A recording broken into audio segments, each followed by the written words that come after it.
La pluie tombait sur Paris avec une violence rare pour un mois d'octobre, transformant les rues pavées du 16e arrondissement en rivières d'encre noire. Les gouttes lourdes et froides frappaient les hautes fenêtres de la Villa Valmont comme des poings impatients, cherchant à briser la bulle de chaleur et de lumière dorée qui régnait à l'intérieur. Mais à l'intérieur, personne ne prêtait attention à la tempête. Pour la famille Valmont, les orages étaient des désagréments réservés aux pauvres qui devaient attendre le bus, pas à ceux qui dînaient sous des lustres en cristal de baccarat. Béatrice Valmont lissa la nappe en lin blanc immaculé, ses doigts manucurés effleurant la porcelaine fine avec une satisfaction presque sensuelle. Ce soir était son triomphe. Ce soir, elle effaçait officiellement l'erreur de son fils.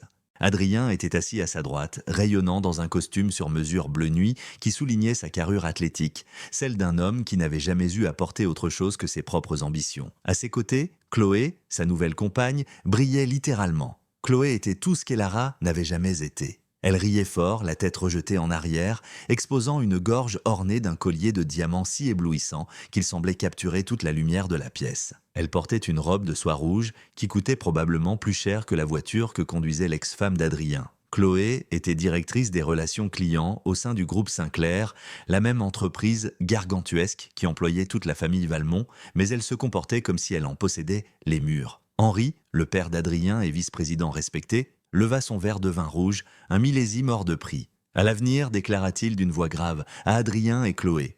Enfin un couple digne de notre nom, enfin débarrassé de la médiocrité. Les verres s'entrechoquèrent avec un tintement cristallin. Médiocrité est un mot trop faible, ricana Béatrice en coupant son tournedos Rossini. Cette fille, cette Elara était une tache sur notre existence. 3 ans, Adrien. Tu as perdu 3 ans avec une femme qui s'habillait comme une bibliothécaire de province et qui n'avait aucune conversation. Dieu merci, le divorce était finalisé depuis 6 mois. Adrien eut un petit sourire gêné, mais il ne défendit pas celle qui avait partagé son lit. « Maman, s'il te plaît, c'est du passé. Chloé est là maintenant. Elle comprend notre monde. »« Oh, je le comprends très bien, » minaudait Chloé en posant une main possessive sur le bras d'Adrien. « Et je sais surtout reconnaître la valeur. Ta mère a raison, chérie. » Et Lara était transparente, une personne sans couleur, sans saveur. Et enceinte ou non, c'est un soulagement qu'elle ne fasse plus partie de l'équation officielle. C'est à cet instant précis que la sonnette retentit. Un son long, insistant, qui coupa net les rires. Le personnel de maison avait été congédié pour la soirée, Béatrice voulant une intimité familiale pour célébrer les fiançailles officieuses. Elle soupira, posa sa serviette et se leva, ses talons claquant sur le marbre du hall d'entrée avec autorité. « Qui ose déranger à cette heure ?» marmonna-t-elle. Elle ouvrit la lourde porte en chêne sculptée et se figea. Sur le perron, trempée jusqu'aux os, se tenait Elara. Elle portait une simple robe de maternité grise, rendue presque noire par la pluie, et un trench-coat bon marché qui n'offrait aucune protection contre le déluge. Ses cheveux châtains, d'ordinaire si soyeux, étaient collés à son visage pâle par l'eau froide. Mais ce qui frappait le plus, c'était la rondeur proéminente de son ventre. 7 mois. Elle portait l'enfant d'Adrien, l'héritier du sang Valmont, mais aux yeux de Béatrice, elle ne portait qu'un fardeau. « Qu'est-ce que tu fais ici ?» cracha Béatrice sans même l'inviter à entrer. « Bonsoir Béatrice » répondit Elara d'une voix calme, presque trop calme pour quelqu'un qui grelottait. « Je dois parler à Adrien, c'est urgent. Cela concerne le bébé et les documents médicaux qu'il refuse de signer. » Derrière Béatrice, les rires avaient cessé. Adrien, Henri et Chloé s'étaient approchés du hall, attirés par le courant d'air froid et la voix familière. « Adrien » appela Elara, ses yeux cherchant son ex-mari par-dessus l'épaule de sa mère. Adrien s'avança, une main dans la poche, l'autre tenant toujours son verre de vin. Il la regarda avec un mélange de pitié et d'agacement. Il vit l'eau ruisseler de ses vêtements sur le paillasson de luxe. Il vit ses chaussures usées et il ressentit une vague de honte. Pas pour elle, mais pour lui-même, d'avoir un jour été associé à tant de banalités. « Elara, tu ne peux pas débarquer ici comme ça, » dit-il froidement. « Nous sommes en plein dîner. Tu gâches la soirée de Chloé. »« Je suis désolé pour votre dîner, Adrien, » dit Elara, essuyant une goutte de pluie qui coulait sur son cil. « Mais ton avocate ne répond pas et j'ai besoin de ta signature pour l'hôpital. C'est ton enfant, Adrien. C'est ton problème, » intervint Chloé en s'avançant, faisant cliqueter ses talons. « Regarde-toi, tu es pathétique. Tu viens ici trempé comme un chien errant, espérant quoi? Qu'il te reprenne? Qu'il te donne de l'argent ?» Béatrice sentit une colère noire monter en elle. Cette fille, cette rien du tout, osait venir souiller son entrée. Osait rappeler à Adrien son erreur passée alors qu'il avait enfin trouvé une femme de sa stature. La présence d'Elara était une insulte. Elle regarda autour d'elle et ses yeux se posèrent sur le seau que la femme de ménage avait oublié dans un coin du vestibule avant de partir. Il contenait l'eau grise et savonneuse qui avait servi à laver le marbre de l'entrée plus tôt dans la journée. Une eau trouble où flottaient encore des résidus de poussière et de détergents chimiques. Une idée cruelle, impulsive et absolue traversa l'esprit de Béatrice. « Tu veux quelque chose de nous, Elara ?» demanda Béatrice avec un sourire qui n'atteignait pas ses yeux. « Tu veux qu'on s'occupe de toi ?»« Je veux juste une signature, » répéta Elara, protégeant instinctivement son ventre de ses mains. Béatrice s'avança vers le seau. « Tu as toujours été une tache dans cette maison, une saleté qu'on n'arrivait pas à faire partir. Et tu sais ce qu'on fait avec la saleté? On la nettoie. » Avant que quiconque ne puisse réagir, Béatrice saisit l'anse du seau à deux mains. Avec une force surprenante, nourrie par la haine pure, elle projeta le contenu entier vers Elara. Le liquide grisâtre, froid et puant heurta Elara de plein fouet. L'eau sale éclaboussa son visage, trempa instantanément sa robe déjà humide et ruissela le long de ses jambes. L'odeur âcre du détergent industriel et de la vieille poussière remplit l'air. Elara haleta sous le choc thermique, fermant les yeux alors que l'eau souillée coulait dans son cou, sur sa poitrine, sur le ventre qui abritait son enfant. Le silence dura une seconde, lourd, terrifiant. Puis, Chloé éclata de rire. C'était un rire perçant, cruel. Un rire de cour de récréation, mais avec la méchanceté d'adulte. « Oh mon Dieu, Béatrice, vous êtes incroyable, c'est exactement ce qu'elle méritait. Une douche gratuite ? Adrien, filme ça, c'est trop beau. » Chloé sortit son propre téléphone, le braquant sur Elara qui se tenait là, immobile, l'eau sale s'égouttant de ses cheveux sur le marbre précieux qu'elle venait, ironiquement, de salir encore plus. Henri, le père, ne bougea pas, mais un sourire suffisant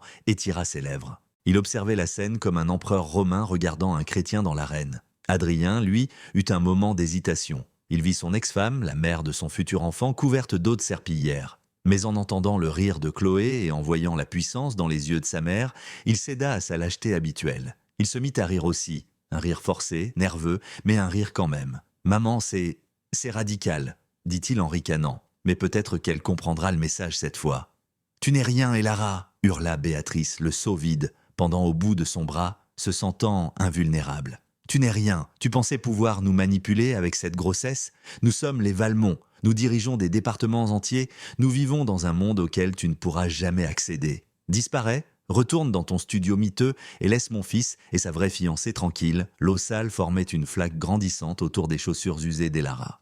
Elle ne bougea pas, elle ne pleura pas, elle ne cria pas. Elle leva lentement la main pour essuyer l'eau grise qui lui brouillait la vue. Sous le maquillage inexistant lavé par l'averse et l'eau souillée, son visage n'exprimait ni la peur ni la honte.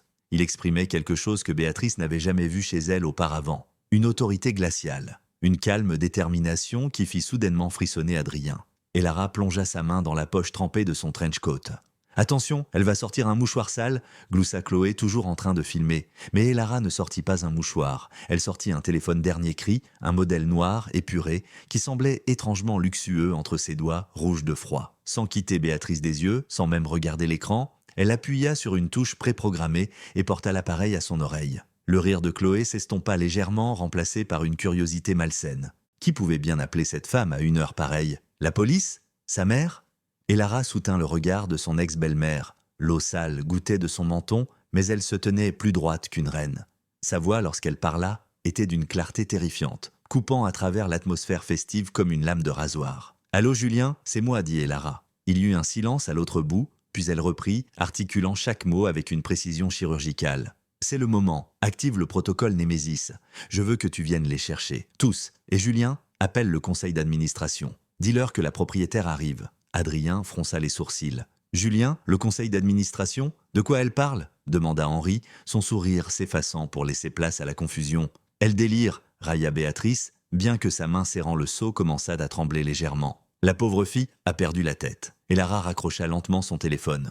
Elle ne regarda pas Adrien. Elle fixa Béatrice, et pour la première fois en 3 ans, elle sourit. Mais ce n'était pas le sourire timide de l'épouse soumise. C'était le sourire du prédateur qui vient de refermer le piège. « Vous avez raison sur un point, Béatrice, » dit Elara doucement. « Le nettoyage est nécessaire, mais vous avez fait une erreur sur la nature de la saleté. » Les phares de plusieurs voitures balayèrent soudainement la façade de la villa, inondant le salon d'une lumière blanche aveuglante à travers les baies vitrées. Ce n'était pas une voiture de police, c'était un convoi. 3 SUV noirs, aux vitres teintées, venaient de s'arrêter brusquement dans l'allée privée, bloquant toute sortie. Sur les portières des véhicules, un logo discret mais reconnaissable entre mille brillait sous la pluie. Un S entrelacé d'or et d'argent. Le blason du groupe Sinclair. Adrien sentit son sang se glacer dans ses veines. Il connaissait ces voitures. C'était en celle de la direction générale, celle que même son père n'avait pas le droit d'utiliser. La portière du véhicule de tête s'ouvrit et un homme en sortit, un parapluie noir à la main, suivi par 4 gardes de sécurité en costume. « C'est le PDG », balbutia Henri, le visage devenant livide. « C'est Julien Sinclair. Pourquoi est-il ici ?» Et Lara se tourna vers la porte ouverte, laissant le vent et la pluie s'engouffrer à nouveau, indifférente au froid. « Il est ici, dit-elle sans se retourner, parce que je l'ai appelé. » Le frère d'Elara montait les marches 4 à 4, son visage tordu par une rage protectrice qu'il peinait à contenir. La soirée venait de basculer et les Valmont, dans leur arrogance, ne réalisaient pas encore qu'ils venaient de signer leur arrêt de mort sociale. L'entrée de Julien Sinclair dans le hall de la Villa Valmont eut l'effet d'une déflagration silencieuse. Si l'orage faisait rage à l'extérieur, une pression atmosphérique bien plus lourde venait de s'abattre à l'intérieur. Il ne portait pas seulement un costume italien parfaitement coupé, qui coûtait plus cher que la rénovation récente de la cuisine des Valmont, il portait sur lui une aura de puissance brute, celle des hommes qui décident du sort des marchés boursiers d'un simple froncement de sourcils. Il ne jeta pas un seul regard à Henri, le vice-président qui travaillait pour lui depuis 30 ans. Il ignora royalement Béatrice, figée comme une statue de cire en train de fondre, le seau vide toujours, pendant au bout de son bras. Il passa devant Adrien et Chloé comme s'ils n'étaient que des meubles encombrants. Il alla droit vers Elara. « Ne bouge pas, murmura-t-il, sa voix tremblante d'une rage contenue qu'il réservait à ceux qui avaient osé toucher à son sang. Il ôta sa veste de costume, révélant une chemise blanche immaculée, et la posa délicatement sur les épaules trempées de sa sœur. Le contraste était saisissant, la laine de Vigogne sèche et chaude recouvrant la robe de maternité souillée par l'eau de lavage. Julien sortit un mouchoir de soie de sa poche et avec une tendresse infinie commença à essuyer les épluchures de légumes et l'eau grise qui maculaient le visage d'Elara. « Est-ce que tu vas bien ?» demanda-t-il, ses yeux scannant le ventre rond avec anxiété. « Le bébé ? Elle va bien, répondit Elara, elle est forte. C'est une Sinclair après tout. Le nom Sinclair prononcé par Elara résonna dans le hall marbré avec une étrange finalité. Henri Valmont, reprenant ses esprits, s'avança, affichant ce sourire professionnel obséquieux qu'il réservait aux actionnaires majoritaires. « Monsieur Sinclair, monsieur le président directeur général, balbutia-t-il, les mains moites, quelle surprise inattendue. Nous ne savions pas que vous connaissiez l'ex-femme de mon fils. Si nous avions su que vous passiez dans le quartier, nous aurions... » Julien se retourna lentement. Son regard était si froid qu'Henri eut l'impression physique que la température de la pièce venait de chuter de 10 degrés. « Vous n'auriez rien fait, Henri, coupa Julien d'un ton tranchant comme un scalpel. Et ne m'adressez pas la parole tant que je ne vous y ai pas autorisé. » Béatrice, dont l'arrogance était un mécanisme de survie, tenta de reprendre le contrôle de son foyer envahi. Elle lâcha le seau qui tomba sur le marbre avec un bruit de plastique creux, grotesque dans ce silence de mort. « C'est une violation de domicile !» cria-t-elle, bien que sa voix manque d'assurance. « Monsieur Sinclair ou non, vous n'avez pas le droit d'entrer ici avec vos gardes du corps et de traiter mon mari de la sorte. Et quant à cette fille, l'interrompit Elara en s'avançant d'un pas, se libérant de la protection physique de son frère pour assumer sa propre défense, ne s'appelle pas cette fille. Elle retira les cheveux mouillés de son front. L'eau sale avait cessé de couler, mais les traces séchèrent sur sa peau. Pourtant, Adrien, qui l'observait avec une fascination horrifiée, réalisa soudain qu'elle n'avait jamais paru aussi grande. La posture voûtée qu'elle avait souvent adoptée durant leur mariage, celle d'une femme essayant de se faire petite pour ne pas déranger l'ego de son mari, avait disparu. « Je m'appelle Elara Sinclair », déclara-t-elle. Elle laissa le silence s'installer, savourant l'impact des mots. « Je suis la fille de feu Alexandre Sinclair, et je suis la propriétaire majoritaire du groupe Sinclair. Ce qui signifie, Béatrice, que je possède la société qui vous emploie. Je possède la banque qui détient votre hypothèque. Et techniquement, je possède la maison dans laquelle vous vous tenez. » Un rire nerveux échappa à Chloé. « C'est n'importe quoi. Adrien, dis quelque chose. Elle ment. Elle vivait dans un F2 à Montmartre et elle comptait les centimes pour acheter du pain. Une milliardaire ne vit pas comme ça. » Adrien regardait son ex-femme comme s'il voyait un fantôme. Les pièces du puzzle s'entrechoquaient dans son esprit embrumé par l'alcool et le choc, les absences inexpliquées d'Elara. Sa connaissance intuitive des affaires et qu'il avait toujours prise pour de la chance. Son refus obstiné de parler de sa famille. « Elara » souffla-t-il, « c'est impossible. »« Pourquoi ? Pourquoi ?» répéta Elara, une lueur de tristesse traversant son regard d'acier. « Parce que j'ai vu ce que l'argent faisait aux gens, Adrien. J'ai vu des hommes courtiser mon argent plutôt que mon cœur. J'ai vu des femmes devenir mes amies pour obtenir des accès VIP. Quand je t'ai rencontré, j'ai cru voir quelqu'un de différent. J'ai voulu être aimé pour ce que je suis. Pas pour le bilan comptable du groupe Sinclair. » Elle désigna la pièce luxueuse d'un geste large. « Je t'ai testé, Adrien. Pendant 3 ans, je voulais voir si tu pouvais m'aimer sans les diamants, sans les voitures de sport, sans le statut. Mais tu as échoué lamentablement. Tu m'as méprisé parce que j'étais simple. tu m'as trompé avec Chloé parce qu'elle brillait comme un objet neuf. Et ce soir, ta famille m'a montré son vrai visage. Un visage laid, cruel et vide. » Julien claqua des doigts. La porte d'entrée s'ouvrit à nouveau, laissant entrer non pas la pluie, mais une équipe de 6 personnes en tailleur gris austère, portant des mallettes en cuir et des tablettes numériques. Ils n'avaient pas l'air de gardes du corps, mais de bourreaux administratifs. « Qui sont ces gens ?» demanda Henri, reculant jusqu'à heurter la console Louis XV. « Ce sont les auditeurs du cabinet Lefebvre & Associés », répondit Julien avec un calme terrifiant. « Et voici l'équipe des ressources humaines du groupe. Le protocole Némésis est une procédure de restructuration d'urgence que ma sœur a conçue pour les cas de crise majeure. Et croyez-moi, Henri, c'est une crise majeure. » L'un des auditeurs s'approcha d'Henri et lui tendit une enveloppe blanche scellée. Un autre fit de même pour Béatrice. Un troisième s'avança vers Adrien. « Qu'est-ce que c'est ?» demanda Adrien, ses mains tremblant tellement qu'il peinait à saisir le papier. « Votre lettre de licenciement pour faute grave », annonça Elara. « Faute grave ?» s'étrangla Béatrice. « C'est ridicule. Je suis l'assistante personnelle du directeur financier depuis 8 ans. Vous ne pouvez pas me virer pour une histoire d'eau renversée lors d'un dîner privé. C'est abusif. Je vous traînerai au prud'homme. » Elara s'avança vers Béatrice, ignorant l'odeur rance qui émanait de sa propre robe. « Ce n'est pas pour l'eau, Béatrice. Bien que l'agression physique sur une femme enceinte soit passible de poursuites pénales que nous engagerons séparément. Non, c'est pour harcèlement moral, discrimination et création d'un environnement de travail hostile. Vous oubliez que j'ai tout documenté. Chaque fois que vous m'avez humilié lors des événements d'entreprise où j'accompagnais Adrien. Chaque email que vous avez envoyé à vos collègues en se moquant de la femme pauvre de votre fils. Tout cela, ça a été fait via les serveurs de l'entreprise. Et pour toi, Adrien, continua-t-elle en se tournant vers lui, utilisation abusive des fonds de l'entreprise pour des dépenses du personnel. Ces dîners avec Chloé, passés en note de frais clients, les week-ends à Deauville, séminaires de formation, tu pensais que personne ne vérifiait parce que ton père validait tout. Adrien devint blanc comme un linge. Il se tourna vers son père pour chercher du soutien, mais Henri semblait être sur le point de faire une attaque. Le vice-président s'était effondré sur une chaise, déchiffrant un document que l'auditeur venait de lui remettre, ses yeux écarquillés par la terreur. « Papa !» appela Adrien. « Fais quelque chose !» Henri leva les yeux, et pour la première fois, Adrien vit de la peur pure dans le regard de son père. Pas de la peur de perdre un emploi, mais la peur de perdre sa liberté. « Henri !» dit Julien d'une voix basse, presque douce, mais d'une douceur mortelle. « Tu pensais vraiment que nous ne verrions pas les transferts vers les comptes offshore au Caïman, le projet Orion? Tu as détourné 2,5 millions d'euros sur 3 ans en pensant que la propriétaire silencieuse ne regardait pas les livres de compte. » Julien fit un signe de tête vers la porte. « La police financière attend dans la voiture derrière nous. Ils ont un mandat d'arrêt. Ce n'est pas seulement un licenciement, Henri, c'est la prison. » Un cri étouffé sortit de la gorge de Béatrice. Elle regarda son mari, l'homme qu'elle vénérait pour sa réussite, l'homme qui lui offrait cette vie de château. « Henri, dis-leur que c'est faux, dis-leur !» Henri ne répondit pas. Il baissa la tête, vaincu. Le silence qui suivit fut plus assourdissant que le tonnerre au dehors. La façade de la famille parfaite, respectée et intouchable venait de se fissurer de haut en bas, révélant la pourriture qui la soutenait.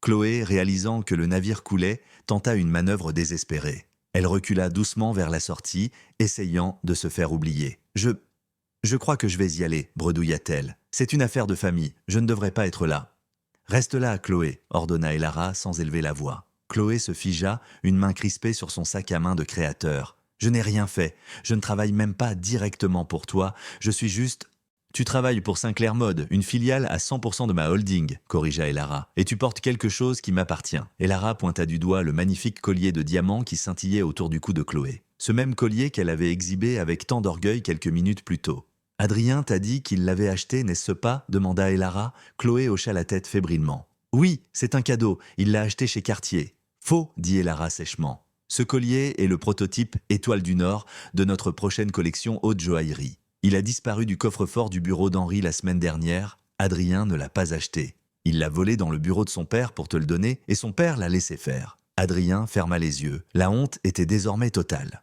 Il avait voulu impressionner sa maîtresse avec un bijou qu'il ne pouvait pas se payer, puisant dans les ressources de l'entreprise comme un enfant gâté dans le porte-monnaie de sa mère. « Enlève-le !» ordonna Julien. « Maintenant, où nous ajoutons recel de vol à la plainte que nous déposons contre toi demain matin. » Les mains tremblantes, pleurant de rage et d'humiliation, Chloé défit le fermoir. Le bijou glissa de son cou comme une promesse brisée. Un auditeur s'avança avec un gant de velours pour récupérer la pièce à conviction. « Tu es virée aussi, Chloé » ajouta Elara. « Et tu es bannie de toutes les filiales du groupe. Bonne chance pour retrouver un emploi dans la mode à Paris avec une accusation de vol et de harcèlement sur ton dossier. La pluie continuait de battre contre les vitres, mais à l'intérieur, le monde des Valmont était déjà en ruine. Béatrice pleurait bruyamment, affalée sur le canapé qu'elle ne pourrait bientôt plus payer. Henri fixait le vide, attendant les menottes. Adrien regardait ses chaussures italiennes, incapable de soutenir le regard de la femme qu'il avait jetée comme un déchet et qui détenait désormais sa vie entre ses mains. Cette maison, reprit Julien en consultant sa montre, est une fonction de logement BT attribuée au poste de vice-président. Le contrat stipule qu'en cas de licenciement pour faute lourde et malversation, l'occupation des lieux prend fin immédiatement. Il leva les yeux vers la famille dévastée. « Vous avez jusqu'à demain midi pour vider les lieux. Les serrures seront changées à 12h01. »« Demain » hurla Béatrice, le visage ravagé par le mascara qui coulait. « Mais où allons-nous aller? C'est impossible. On ne peut pas déménager 30 ans de vie en une nuit. Vous auriez dû y penser avant de verser de l'eau sale sur la propriétaire, » répondit froidement Julien. Et Lara s'avança une dernière fois vers Adrien. Elle était toujours trempée, ses cheveux collaient à son visage et elle sentait l'eau croupie. Mais aux yeux d'Adrien, elle brillait d'une lumière terrifiante et inaccessible. Elle était la justice incarnée. « Tu te souviens de ce que tu as dit, Adrien » demanda-t-elle doucement. « Que je ne comprenais pas votre monde, que je n'étais qu'une bibliothécaire de province ?» Elle posa une main sur son ventre, ce geste protecteur qui avait déclenché la fureur de Béatrice plus tôt. « Tu avais raison, je ne comprends pas votre monde, je ne comprends pas la cruauté gratuite. Je ne comprends pas comment on peut humilier la mère de son enfant pour amuser une maîtresse, et je remercie Dieu chaque jour que mon enfant ne grandisse pas dans ce monde-là, avec vous. » Elle se tourna vers son frère. « J'ai fini ici, Julien. Emmène-moi. J'ai besoin d'une douche, et j'ai besoin d'oublier l'odeur de cette maison. » Julien passa son bras autour des épaules de sa sœur, la guidant vers la sortie. Les auditeurs restèrent de sur place, sentinelles silencieuses de la destruction administrative en cours. Alors qu'ils atteignaient la porte, la voix brisée d'Adrien s'éleva, pathétique et faible. « Et Lara? Attends, le bébé? Est-ce que je pourrais le voir ?»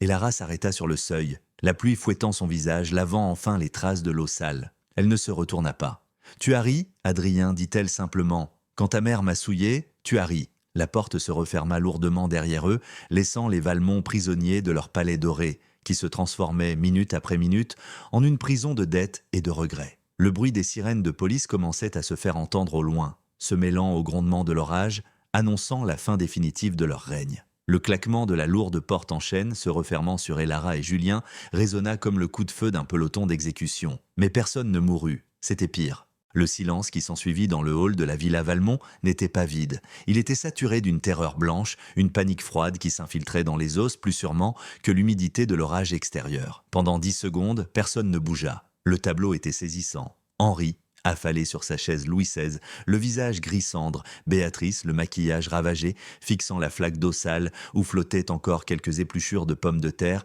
stigmates de sa propre cruauté. Adrien, les bras ballants, regardant le vide, et Chloé, recroquevillée près de la console, frottant son cou nu où le collier volé avait reposé quelques instants plus tôt. Le charme fut rompu par le son strident, mécanique, d'un rouleau de scotch qu'on dévide. Le chef des auditeurs, un homme au visage impénétrable nommé Monsieur Duras, venait de sceller une boîte en carton qu'il avait posée sur la table basse en verre de Murano.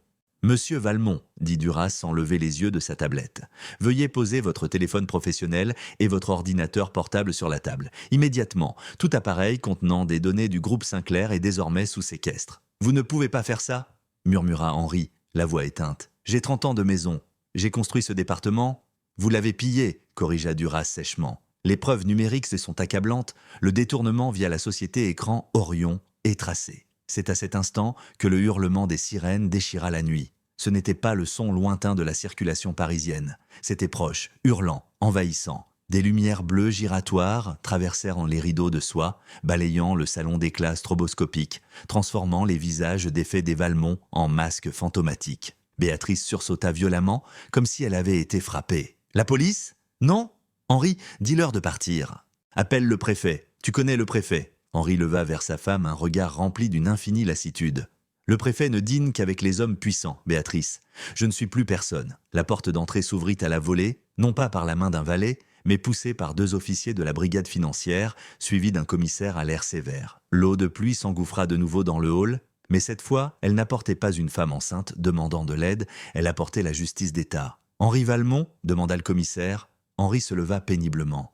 Ses jambes tremblaient tellement qu'il dut s'appuyer sur le dossier de la chaise. « C'est moi. Je suis le commissaire Laval.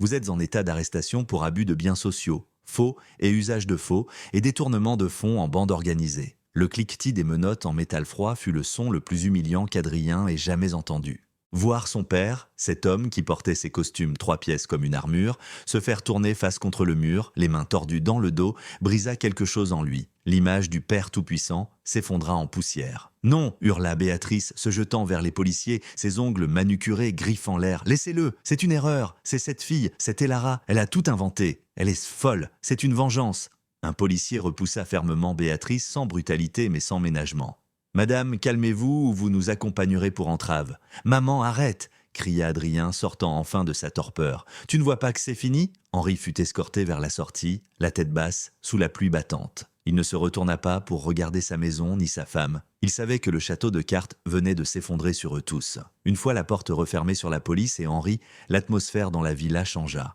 La peur laissa place à une hystérie venimeuse. Le clan Valmont, amputé de son chef, se tourna les uns vers les autres, cherchant un coupable. Chloé, réalisant que le navire avait sombré, se redressa. Son visage de poupée était tordu par la panique et la rage. Elle attrapa son sac à main Hermès, un autre cadeau d'Adrien payé par l'entreprise, et se dirigea vers la porte. « Je me tire !» cracha-t-elle. Adrien lui barra la route. « Tu te tires? C'est tout? Mon père vient d'être arrêté, on nous jette à la rue, et toi tu pars ?»« Et qu'est-ce que tu veux que je fasse, moi, Adrien ?» cria Chloé. « Que je t'aide à faire les cartons? Que je tienne la main de ta mère démente? On devait se fiancer. Tu as dit que tu m'aimais? J'aimais le directeur régional. J'aimais l'homme qui m'emmenait au Georges Saint, hurla-t-elle, ses yeux lançant des éclairs. Je n'ai pas signé pour épouser un chômeur fauché dont la famille est la risée de Paris. Elle le poussa violemment sur la poitrine. Et ce collier, tu m'as dit que tu l'avais acheté. Tu m'as fait porter un bijou volé. Tu as failli me faire arrêter pour recel. Tu es pathétique, d'Adrien. Tu n'es qu'un petit garçon qui joue avec l'argent de papa. Sauf que papa est en prison et que l'argent appartenait à ton ex-femme. Chloé, ne m'appelle plus jamais. Et efface mon numéro. Si la police me demande, je dirai que je ne savais rien, que tu m'as manipulé. Adieu, Adrien. » Elle sortit dans la tempête, ses talons claquant une dernière fois sur le marbre. Adrien resta là, humilié, réalisant avec une clarté brutale la vacuité de sa relation. Il avait échangé une femme qu'il aimait pour lui-même contre une femme qu'il aimait pour son statut. Et maintenant qu'il n'avait plus de statut, il n'avait plus de femme. Elle a raison. La voix de Béatrice était un murmure rauque. Elle était assise par terre, au milieu du salon, ses jambes étendues, sans grâce, sa robe de cocktail remontée sur ses cuisses. Elle avait l'air d'une enfant perdue dans un corps de vieille femme. « Maman ?» fit Adrien, s'approchant d'elle avec prudence. « On n'a plus rien, Adrien, plus rien. » Elle leva les yeux vers lui, et le regard qu'elle lui lança était terrifiant de lucidité. « Pourquoi tu l'as laissé partir, Adrien? Pourquoi as-tu divorcé d'Elara ?» Adrien recula comme s'il avait été giflé. « Quoi? C'est toi qui m'as dit qu'elle n'était pas assez bien. C'est toi qui disais qu'elle était terne, qu'elle faisait tache dans nos dîners. Tu as passé 3 ans à me monter contre elle. C'était à toi d'être un homme. » hurla soudainement Béatrice, se relevant avec une énergie folle, renversant un vase Ming qui se brisa en 1000 morceaux sur le parquet. « Tu étais le mari. Tu aurais dû savoir. Tu dormais avec elle. Comment as-tu pu ne pas savoir qu'elle était milliardaire? Comment as-tu pu être aussi aveugle ? Si tu étais resté marié et tout ça, cette maison, cet argent, tout serait à nous. Tu as versé de l'eau sale sur elle, riposta Adrien, hurlant à son tour, laissant enfin sortir 3 années de frustration refoulée. Ce soir, tu l'as humiliée. C'est ça qui a tout déclenché. C'est ta méchanceté, maman, ta vanité. Je voulais te protéger. Je voulais le meilleur pour toi. Non, tu voulais le meilleur pour l'image de la famille. Et maintenant, regarde-nous. On est fini. Leur dispute fut interrompue par la voix calme de Monsieur Duras. Mesdames, messieurs, il est 23 heures. Vous avez jusqu'à midi demain pour libérer les lieux. Je vous conseille de commencer à emballer vos effets personnels. Notez que tout meuble, œuvre d'art ou objet de valeur acheté avec la carte de crédit de l'entreprise restera ici. Nous avons la liste. La nuit qui suivit fut un cauchemar éveillé. Il n'y eut pas de sommeil à la villa Valmont. Seulement le bruit du ruban adhésif, le froissement du papier bulle et les sanglots étouffés. Adrien se retrouva dans sa chambre, cette chambre d'enfant gâté, devenue suite d'adultes arrogants. Il ouvrit son dressing. Ses costumes italiens, ses montres, ses chaussures, la moitié avait été achetée avec des bonus qu'il allait devoir rembourser. Il prit une boîte en carton standard, marron, laide. Il commença à y jeter ses vêtements. En vidant le fond d'un tiroir de sa table de nuit, sa main rencontra un petit objet froid. Il le sortit. C'était un médaillon en argent bon marché. Pas du Cartier, pas du Tiffany, juste de l'argent. Il l'ouvrit. À l'intérieur, une petite photo d'Elara et lui, prise 3 ans plus tôt lors d'un pique-nique au parc des Buttes Chaumont. Sur la photo, Elara riait. Elle portait une robe en coton simple, ses cheveux étaient en désordre à cause du vent, et elle tenait un sandwich fait maison. Elle le regardait avec des yeux brillants d'amour pur. Adrien, sur la photo, souriait aussi, d'un sourire détendu qu'il n'avait plus eu depuis longtemps. Il se souvint de ce jour-là. Il n'avait pas d'argent sur lui et elle avait payé le déjeuner. Elle lui avait dit « Je m'en fiche que tu sois riche ou pauvre, Adrien, tant que tu es gentil. » Il s'assit lourdement sur le bord de son lit, le médaillon serré dans son poing. Les larmes montèrent, brûlantes. Pas des larmes de colère comme celles de Chloé, ni des larmes de frustration comme celles de sa mère, mais des larmes de regret absolu. Il revit la scène dans le hall, l'eau sale, les épluchures de pommes de terre sur ses épaules et son propre rire. Il s'était entendu rire. « Mon Dieu, qu'est-ce que j'ai fait ?» chuchota-t-il dans la chambre vide. Il avait tout eu, la femme parfaite qui possédait non seulement l'empire dont il rêvait, mais surtout le cœur dont il avait besoin. Et il l'avait brisé pour plaire à une mère toxique et une société superficielle. En bas, dans le salon,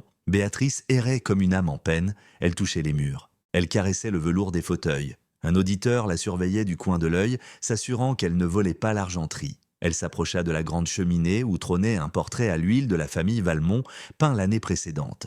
Ils y semblaient royaux, intouchables. « Vous ne pouvez pas prendre ça, dit-elle à l'auditeur d'une voix tremblante. C'est nous. La toile a été payée par la société, madame, facturée comme décoration de bureau. Elle reste. » Béatrice s'effondra. Le symbole ultime. Même leur image ne leur appartenait pas. Elle réalisa soudain que sa vie entière n'avait été qu'une location. Elle n'avait jamais rien possédé, pas même l'amour de son fils, pas même le respect de ses pairs. Elle n'était qu'une actrice dans un décor qui venait d'être démonté. À l'aube, la pluie avait cessé, laissant place à un ciel gris acier, froid et indifférent. Le hall d'entrée était encombré de cartons mal fermés. Il n'y avait plus de faste, juste du désordre. Adrien descendit les escaliers, portant 2 valises.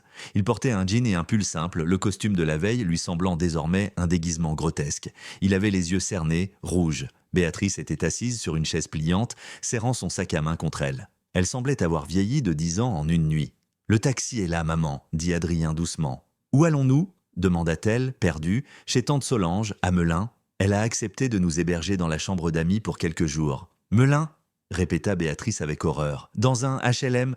La porte s'ouvrit. Monsieur Duras et son équipe attendaient. « C'est l'heure » annonça l'auditeur. Adrien prit le bras de sa mère et la força à se lever. Ils traversèrent le hall une dernière fois. Leurs pas ne résonnaient plus de la même manière. Le marbre semblait les rejeter. En passant devant l'endroit où Elara s'était tenue la veille, Adrien vit une tache sombre persistante sur le sol. L'eau sale avait séché mais la pierre restait marquée. Une cicatrice indélébile dans la maison parfaite. Ils sortirent sur le perron, l'air était vif. Un taxi ordinaire attendait, moteur tournant. Pas de limousine, pas de chauffeur privé. Alors qu'Adrien chargeait les valises dans le coffre, il vit une voiture noire passer lentement devant la grille. Les vitres étaient déteintées, mais il crut apercevoir une silhouette à l'arrière. Il se figea, le cœur battant, espérant un signe, un miracle, un pardon. Mais la voiture ne s'arrêta pas. Elle glissa silencieusement sur l'asphalte mouillé et disparut au coin de la rue, emportant avec elle la dernière chance d'Adrien Valmont. Il monta dans le taxi à côté de sa mère qui pleurait silencieusement. « Démarrez, dit-il au chauffeur. « Pour où ?»« Loin d'ici. Juste loin d'ici. » Alors que le véhicule s'éloignait, la villa Valmont se dressait derrière eux, majestueuse et froide, désormais vide de ses occupants indignes, prête à être purifiée de leur passage. La chute était complète. Ils n'étaient plus que des anonymes dans la ville grise, portant le poids de leurs erreurs comme seul bagage, 8 mois. Il avait fallu 8 mois pour que les saisons tournent sur Paris, effaçant la grisaille de cet automne désastreux pour laisser place à un printemps éclatant. Les marronniers des Champs-Élysées étaient en fleurs, leurs bourgeons blancs et roses explosant de vie, indifférents aux drames humains qui se jouaient à leurs pieds. Pour Elara Sinclair, ces 8 mois avaient été une renaissance. Elle était assise sur un banc en fer forgé dans les jardins privés de l'hôtel Sinclair, la résidence historique de sa famille au cœur du Marais. Loin de la froideur ostentatoire de la villa Valmont, cet endroit respirait l'histoire et la sérénité. Des roses anciennes grimpaient sur les murs de pierre et une fontaine murmurait doucement à l'ombre d'un tilleul centenaire. Dans ses bras, enveloppée dans une couverture de cachemire rose pâle, dormait Aurore. La petite fille avait 3 mois, elle avait les yeux d'Elara et, ironiquement, la fossette au menton d'Adrien. Mais Adrien ne le savait pas. Il ne l'avait jamais vue. Julien traversa la pelouse, 2 tasses de thé fumant à la main.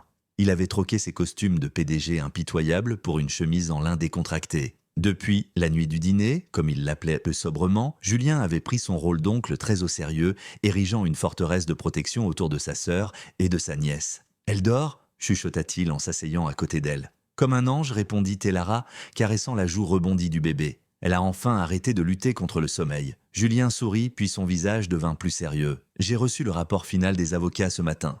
Le divorce est définitivement clos. La déchéance des droits parentaux a été prononcée par le juge aux affaires familiales. Au vu du dossier, l'abandon moral, la violence psychologique, l'instabilité financière d'Adrien, le juge n'a pas hésité. Et Lara hocha la tête, un mélange de soulagement et de mélancolie dans le regard.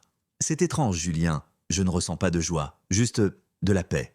Je ne voulais pas priver un père de son enfant, mais je devais protéger ma fille de leur influence. Je ne veux pas qu'elle grandisse en pensant que sa valeur dépend de la marque de ses chaussures. Tu as fait ce qu'il fallait, affirma Julien. En parlant d'eux, tu sais que je ne t'en parle jamais, mais aujourd'hui, c'est la fin officielle. Tu veux savoir ? Et Lara hésita, regardant les nuages dériver dans le ciel bleu. Avait-elle besoin de savoir ? Peut-être. Pour tourner la page complètement. Dis-moi. Henri a été condamné à 5 ans de prison ferme pour détournement de fonds et fraude fiscale. Il est à la prison de la Santé. Béatrice vit dans un studio à Melun. Elle survit grâce à une petite pension de l'État. Elle passe ses journées à écrire des lettres d'insultes aux journaux qui ne sont jamais publiées. « Et Adrien ?» demanda Elara, sa voix ne trahissant aucune émotion. « Adrien ?» Julien marqua une pause. « Adrien a appris ce que signifie vraiment partir de zéro. » À l'autre bout de Paris, dans une brasserie bruyante près de la gare du Nord, un homme essuyait une table avec un chiffon humide. Adrien Valmont avait perdu 10 kilos. Son visage, autrefois plein d'une arrogance juvénile, était creusé par la fatigue et marqué par une barbe de 3 jours mal entretenue. Il portait un tablier noir taché de café et de graisse. « Hé, le garçon, une autre bière ici !»« Et plus vite que ça !» hurla un client au comptoir. « Tout de suite, monsieur !» répondit Adrien, la tête basse. Il n'y avait plus de costumes italiens, plus de montres suisses, plus de Chloé. Chloé l'avait bloqué sur tous les réseaux sociaux le soir même de leur rupture. Il avait entendu dire qu'elle avait quitté le pays pour Dubaï à la recherche d'une nouvelle proie plus fortunée. Elle n'avait jamais été qu'un mirage, un reflet brillant sur une flaque d'eau. Adrien vivait dans une chambre de bonne au 6e étage sans ascenseur. Chaque soir, en rentrant, ses jambes lourdes lui rappelaient sa chute. Mais le plus douloureux n'était pas la pauvreté. Il avait découvert qu'on pouvait vivre sans argent. Le plus douloureux, c'était le silence. Il n'avait plus d'amis. Les amis de la haute société s'étaient évaporés dès que le scandale avait éclaté. Il était seul. Pendant sa pause, il sortit son téléphone, un vieux modèle à l'écran fissuré. Il ouvrit la galerie, non pas pour regarder des photos de sa vie d'avant, mais pour regarder une capture d'écran floue qu'il avait trouvée sur un site d'actualités économiques. C'était une photo d'Elara, prise lors de l'inauguration d'une fondation caritative la semaine précédente. Elle était magnifique, vêtue d'une robe blanche, simple mais élégante, rayonnante de santé et de confiance. Et dans ses bras, on devinait une petite forme emmitouflée. Adrien caressa l'écran avec son pouce rugueux. « Ma fille ?» murmura-t-il, une boule se formant dans sa gorge. Il ne connaissait même pas son prénom. Les avocats d'Elara avaient été impitoyables. Le mur était infranchissable. Il avait tout perdu non pas parce qu'il était pauvre maintenant, mais parce qu'il avait été pauvre d'esprit quand il était riche. Il se souvint des paroles de sa mère « Elle n'est rien ». Il réalisa avec une amertume brûlante qu'Elara avait toujours été tout et que c'était lui qui n'était rien. Il n'était qu'une coquille vide que l'argent de son père avait remplie, et une fois l'argent parti, il ne restait que le vide. « Valmont, tu dors ? La table 4 attend son addition. » Le patron de la brasserie claqua des doigts devant son visage. « J'arrive, patron, j'arrive. » Adrien rangea son téléphone, rangea ses regrets et retourna servir des inconnus, fantômes parmi les vivants. Le soir même, un gala de charité était organisé au Petit Palais. Le groupe Sinclair en était le principal mécène. C'était la première apparition publique officielle d'Elara en tant que présidente du conseil de surveillance. La salle était somptueuse, baignée d'une lumière dorée, remplie de l'élite parisienne. Mais contrairement au dîner chez les Valmont, l'ambiance n'était pas à la compétition ou au jugement. C'était une soirée dédiée à la levée de fonds pour l'éducation des enfants défavorisés. Elara se tenait sur l'estrade devant un micro. Le silence se fit naturellement. Elle n'avait pas besoin d'élever la voix pour être écoutée. Son autorité naturelle, forgée dans l'épreuve, suffisait. « Pendant longtemps, commença-t-elle, j'ai cru que la réussite se mesurait à ce que l'on pouvait montrer. Une belle maison, des bijoux, un titre. J'ai vécu caché derrière un masque de simplicité pour voir qui s'intéresserait à l'humain derrière l'apparence. » Elle balaya la salle du regard. Elle vit des visages attentifs, respectueux. « J'ai appris une leçon douloureuse. J'ai appris que certaines personnes sont tellement éblouies par l'or qu'elles en deviennent aveugles au cœur. J'ai vu une famille se détruire parce qu'elle pensait que la gentillesse était une faiblesse et que l'humilité était un défaut. » Dans le fond de la salle, dissimulé dans l'ombre des colonnes, un serveur intérimaire s'était figé, un plateau de champagne à la main. C'était Adrien. Il avait supplié son agence d'intérim de lui donner ce poste juste pour la voir. Une dernière fois, de loin. Il l'écoutait, le cœur battant à tout rompre. Elle était à 20 mètres, mais elle semblait être sur une autre planète. Aujourd'hui, continua Elara, je veux que ma fille grandisse dans un monde où l'on juge les gens non pas sur le poids de leur portefeuille, mais sur la qualité de leur caractère. La vraie richesse, c'est la capacité à tendre la main quand on n'a rien à y gagner. La vraie noblesse, c'est de rester digne face à l'humiliation. Des applaudissements nourris éclatèrent. Elara sourit, un vrai sourire, libre. En descendant de l'estrade, entouré de félicitations, son regard croisa par pur hasard celui du serveur dans l'ombre. Le temps se suspendit. Adrien retint son souffle. Il voulait crier, il voulait courir vers elle, tomber à genoux, demander pardon, demander à voir son enfant. Il fit un micro-mouvement vers l'avant, mais le regard d'Elara l'arrêta net. Il n'y avait pas de haine dans ses yeux. Il n'y avait pas de colère. Il y avait quelque chose de bien pire, de l'indifférence. Elle le regarda comme on regarde un inconnu ou un vieux meuble dont on s'est débarrassé il y a longtemps et qu'on a oublié. Elle ne vit pas son ex-mari. Elle vit juste un homme du passé qui n'avait plus sa place dans son présent. Elle détourna les yeux sans un clignement, se tournant vers son frère qui lui tendait un verre et éclata de rire à une plaisanterie qu'il venait de faire. Elle lui tourna le dos. Adrien sentit les larmes lui monter aux yeux, mais il les refoula. Il comprit à cet instant que sa punition n'était pas la prison, ni la pauvreté. Sa punition était d'être devenu insignifiant pour la seule femme qu'il avait jamais aimée pour lui-même. Il fit demi-tour, posa son plateau sur une table et sortit par la porte de service, disparaissant dans la nuit parisienne, seul avec les conséquences de ses choix. Plus tard, cette nuit-là, de retour à l'hôtel Saint-Clair, Elara aborda Aurore dans son berceau. La chambre était calme, seulement éclairée par une veilleuse en forme d'étoile. Elle regarda sa fille dormir, ses petits poings fermés, si innocente, si pleine de potentiel. « Tu ne connaîtras jamais cette cruauté, ma chérie, » murmura Elara. « Tu sauras que tu es une reine, non pas parce que tu possèdes des milliards, mais parce que tu possèdes ton âme. » Elle se dirigea vers la fenêtre et regarda Paris scintiller. Les lumières de la ville ressemblaient à des diamants éparpillés sur du velours noir. Mais contrairement aux diamants froids que Chloé et Béatrice convoitaient autant, ces lumières étaient des vivantes, vibrantes. Elara sortit son téléphone. Elle avait gardé une seule chose de son ancienne vie, une vidéo, celle que Chloé avait filmée ce soir-là. La vidéo de l'eau sale, de l'humiliation. Elle regarda la miniature de la vidéo une dernière fois. Son pouce survola le bouton « Supprimer ». Elle n'avait plus besoin de cette preuve. Elle n'avait plus besoin de cette douleur pour se rappeler qui elle était. Elle n'était plus la victime. Elle était la survivante. Elle était la victoire. Elle appuya sur « Supprimer ». Fichier effacé, un poids immense quitta ses épaules. Elle posa le téléphone et respira profondément l'air frais de la nuit. Elle était libre, elle se tourna vers nous, comme si elle pouvait voir à travers les pages de son histoire, à travers l'écran, droit dans les yeux de ceux qui l'avaient accompagnée dans cette épreuve. Son regard était doux, mais perçant, interrogeant notre propre conscience. On pense souvent que le karma est une vengeance, semblait-elle dire. Mais le karma, c'est simplement un miroir. Il vous renvoie exactement ce que vous donnez au monde. Adrien et sa famille ont reçu le reflet de leur propre vide. J'ai reçu le reflet de ma propre patience. Elle s'approcha pour éteindre la lumière, nous laissant sur une dernière pensée, flottant dans l'obscurité apaisante de la chambre. Ne sous-estimez jamais la personne silencieuse dans la pièce, ne méprisez jamais celle qui semble n'avoir rien. Car la roue tourne et parfois, ceux que vous piétinez en montant sont les mêmes que vous croiserez en descendant. Mais cette fois, ils ne vous regarderont même plus.